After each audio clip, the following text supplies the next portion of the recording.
गणनायकाय गणदैवताय गणाध्यक्षाय धीमहि गुणशरीराय गुणमण्डिताय गुणेशानाय धीमहि गुणातीताय गुणाधीशाय गुणप्रविष्टाय धीमहि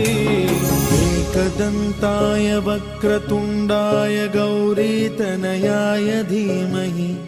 गजेशानाय भालचन्द्राय श्रीगणेशाय धीमहि एकदन्ताय वक्रतुण्डाय गौरीतनयाय धीमहि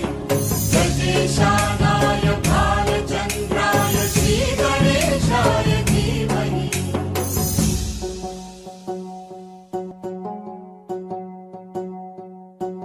चतुराय गानप्राणाय गानान्तरात्मने गानोत्सुकाय गानमत्ताय गानोत्सुकमनसे गुरुपूजिताय गुरुदैवताय गुरुकुलस्थायिने गुरुविक्रमाय गुह्यप्रवराय गुरवे